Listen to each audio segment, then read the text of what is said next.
Oh no. Yes. This is a bit worrying.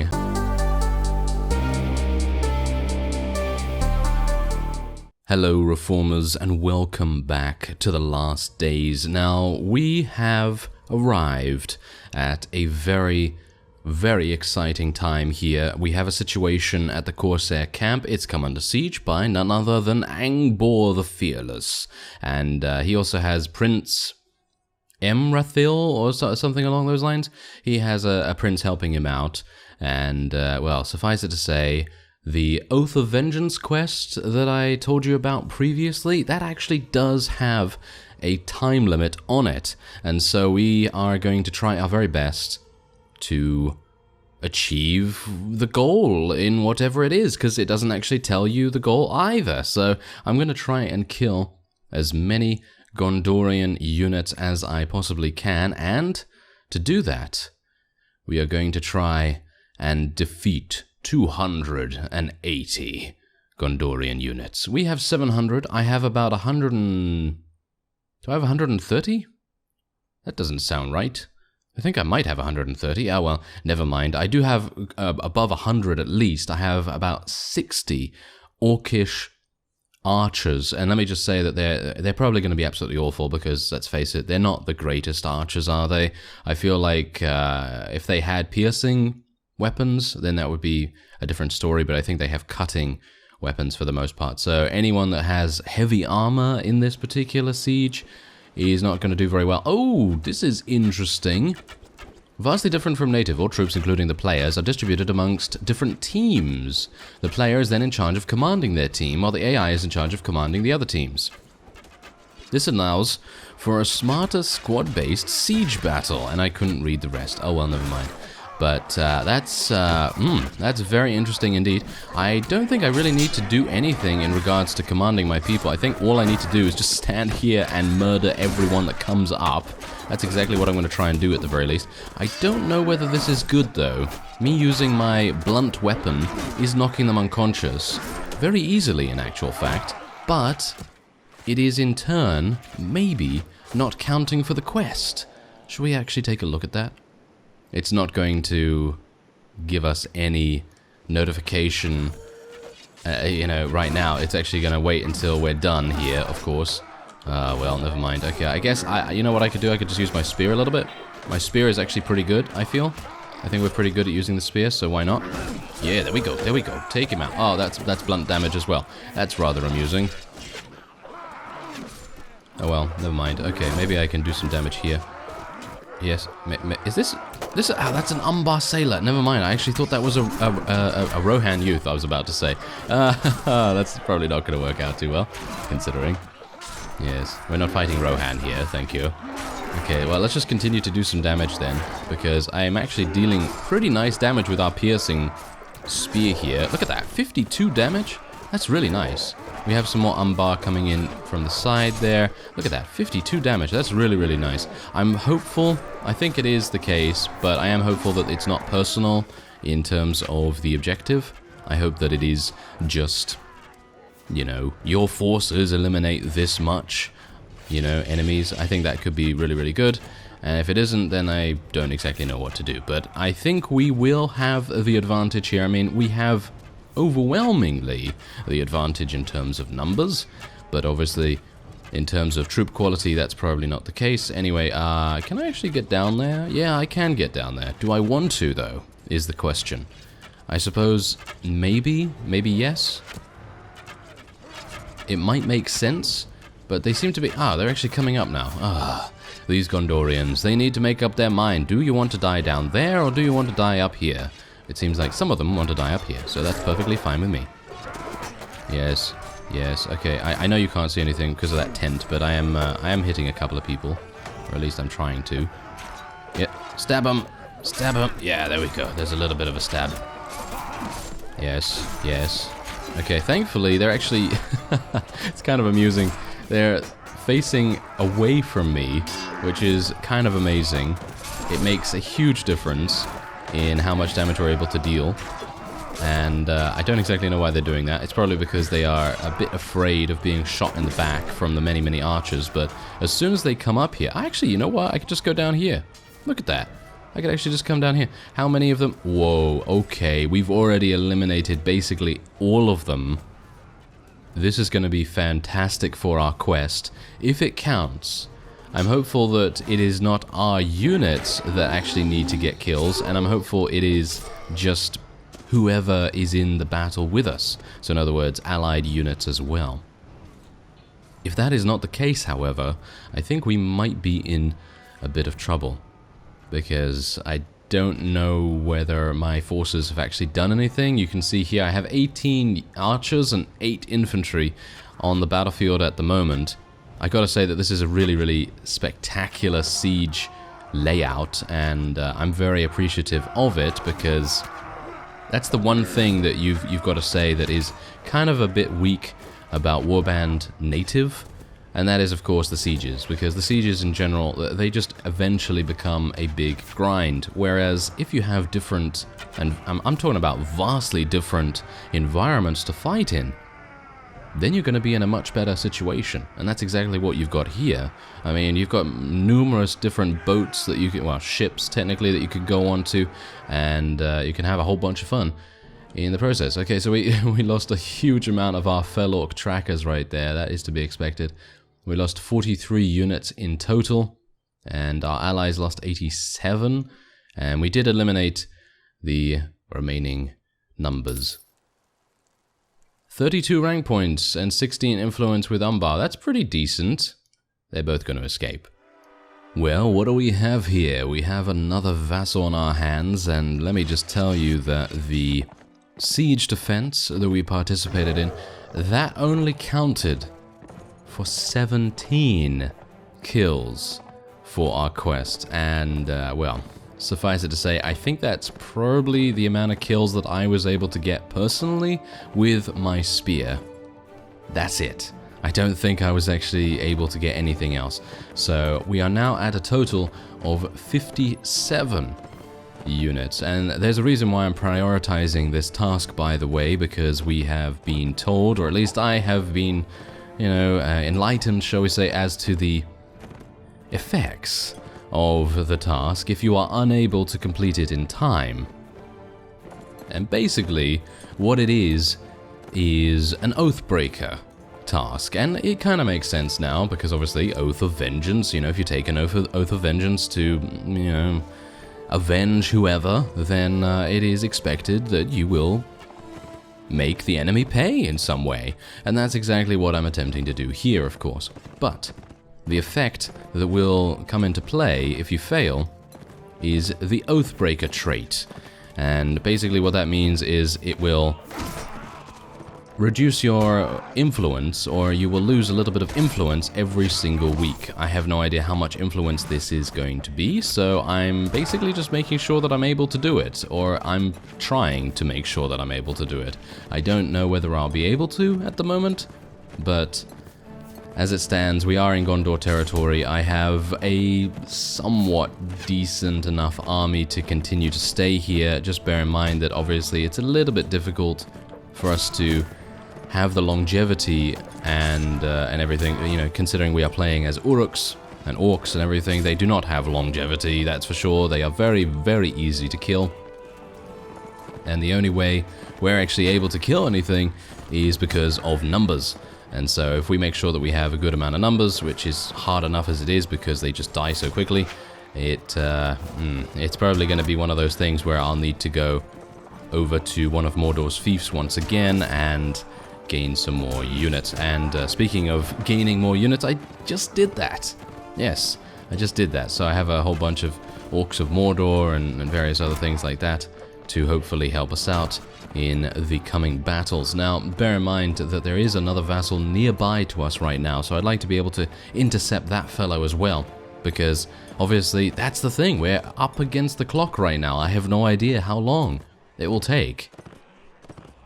So we're gonna see what happens here. Hopefully I will. Yeah, I did kill a bunch of my prisoners, by the way, because I needed food, and well, it actually leveled me up. You do get experience for killing your prisoners, so that's pretty cool. Alright, so we have another vassal battle on our hands. This guy only has 35 units in his command, and amusingly enough, we actually do have a Mordor prisoner party, or a prisoner train, or something like that, actually helping us out. I didn't really want them to be honest, because I think we pretty much have everything in the bag. Well, as it is right now, because of course, we are outnumbering these guys, I think pretty sufficiently, so there's not really any need, really, for anyone to help us out, so that's a bit... it's a bit weird. We're right outside Minas Tirith, by the way, right now, so as you can see, it's right there. Isn't that awesome? I think that's actually really cool. If you fight near to some of the big, shall we say, landmarks, I guess you could say? Yeah.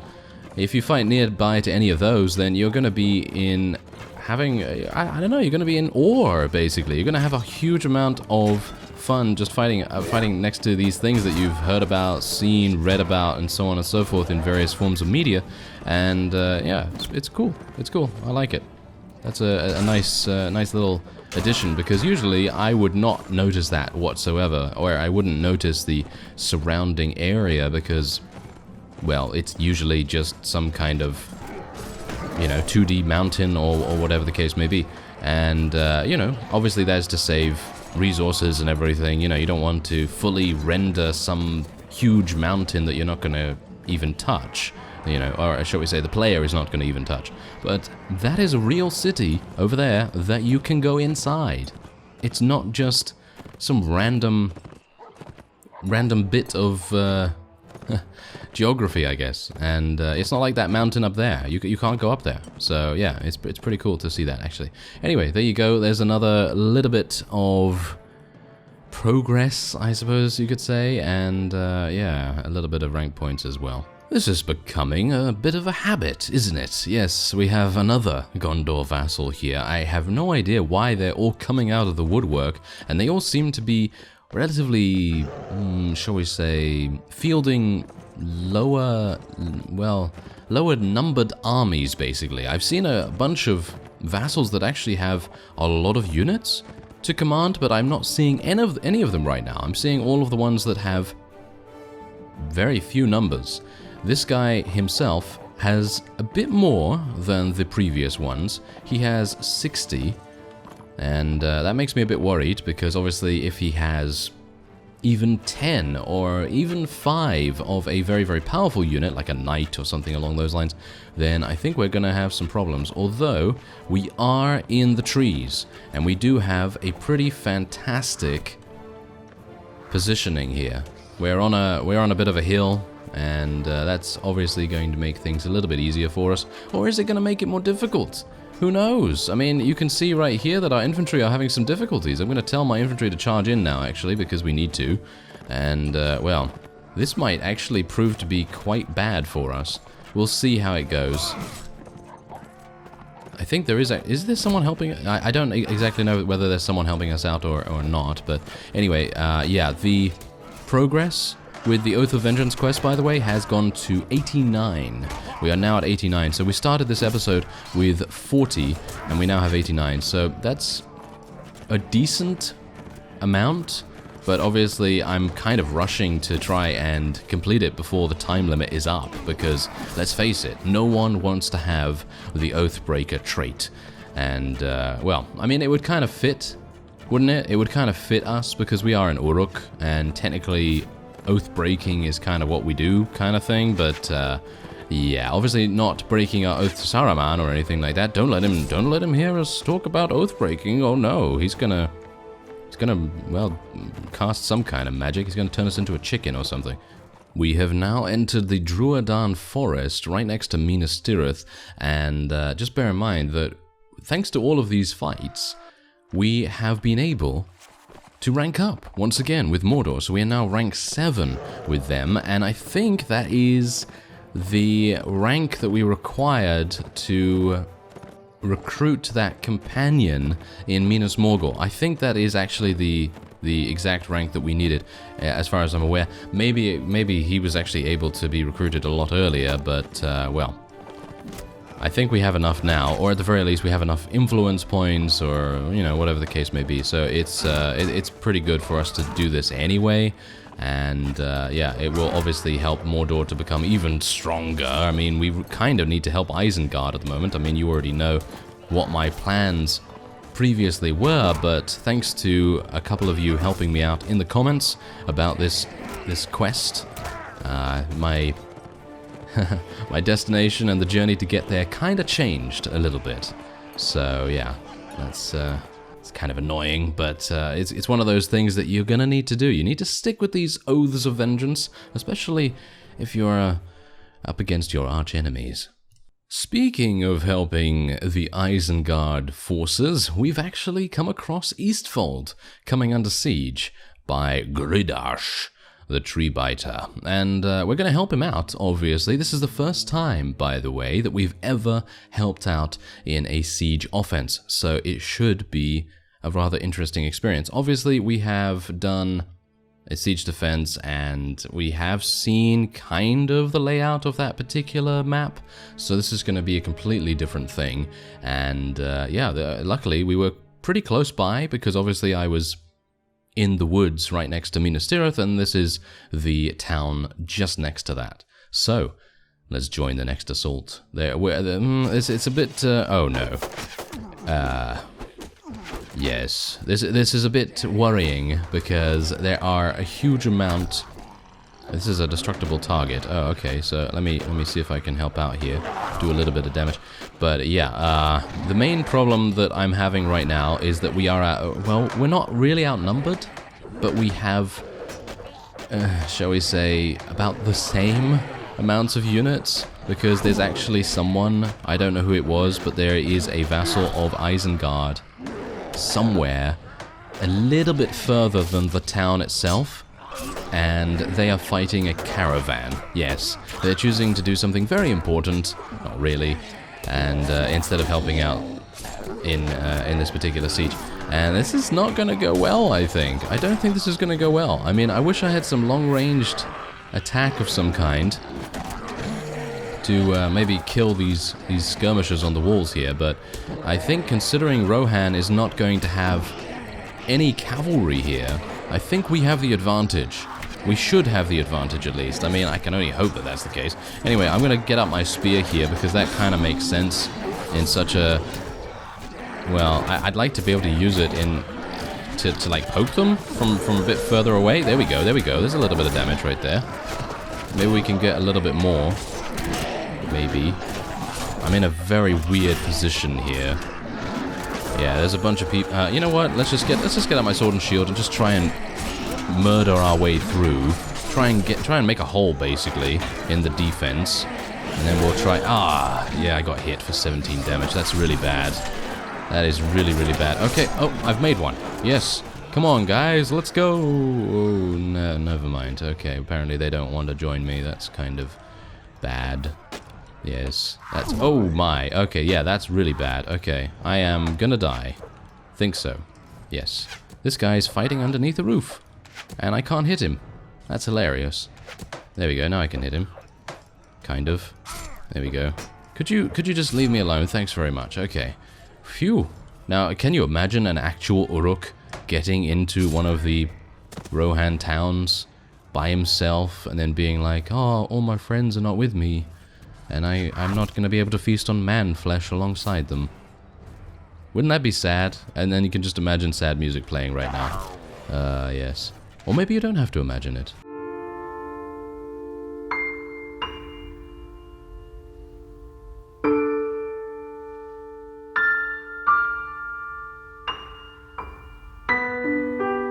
Yeah, I'm going to try and kill this guy if I absolutely... Yeah. Yes, I was hopeful that he wouldn't bring out his sword in time to defend himself. I feel like I'm gonna die, actually. I feel like I'm gonna die. You know what? Yes. I thought to myself, you know what? Let's get my spear out, because I'd probably be able to do quite a bit of damage with it, considering my shield was completely destroyed. Well, never mind. I actually don't know how well we're doing. I think... we're not doing that well. Yes. Yeah, that is indeed one of the biggest problems with playing with Isengard, or in general playing with anyone that doesn't have extremely high quality units, especially considering, you know what? You know what? I should really go and get a troll of some kind, because a number of you have given me some information regarding trolls, and I'm going to actually do that. Next time I get a quest to go and capture a troll, I'm going to try and capture 2 of them instead of just the one, and I'm going to try and outfit it with some armor. So I'm going to turn it into an armored troll, and then basically just send it in by itself to one of these sieges, because, I mean, well, I don't think I can do that, because I'm probably pretty sure that it is kind of difficult to do a siege by yourself in this mod. You need a huge amount of influence points and all kinds of other things to be able to do that. But if I could get a troll in here, can you imagine how easy it would be? Oh, it would be so easy to get them inside here, because literally one troll coming through the tunnel here, one swipe, and all the front line dies. That would be so nice right now. Amusingly enough, though, these are their archers. They're all gone. They are all dead. So I think we are pretty happy with that. That is pretty amazing, and I'm very, very happy to see that, because that means that the only people we're losing now is just one against one, basically. You know, it's just like completely non-advantaged. Like, generally they have the advantage because obviously we're going into the bottleneck first, but if you think about it from kind of a little bit of a different perspective, obviously the archers are no longer there, so technically we are not being shot from all manners of different directions, and they only have a couple of archers, well, somewhere. Where are they, actually? Seems like they're not really anywhere. It seems like, well, you know what? We might actually... Yes, we're coming back. We are coming back into it right now. Because I don't know whether you've noticed, but Rohan's casualties are going up by almost by the second, and our casualties are going up maybe by every... I don't know, every 5 seconds. It's not that much better. It's not that much better, that's for sure. But bear in mind that Rohan is now starting to chuck their youths into the mix, and that is a surefire way to get absolutely murdered. So I'm hopeful that our forces will be able to prevail here. Actually, you know what? They're not going to be able to. I don't think they're going to be able to. There's a reason for that. These guys back here are not charging for some unknown reason. I don't know why they're not, but they're not. And as you can see, our allies have been completely eliminated. So I will have to leave, which is kind of a shame, really. I don't exactly know what we can do about that. Yeah, there's only 41 of them remaining. All of these guys got defeated. So disappointing. Anyway, that will be it for this episode. I thank you very much for watching, and I will see you next time.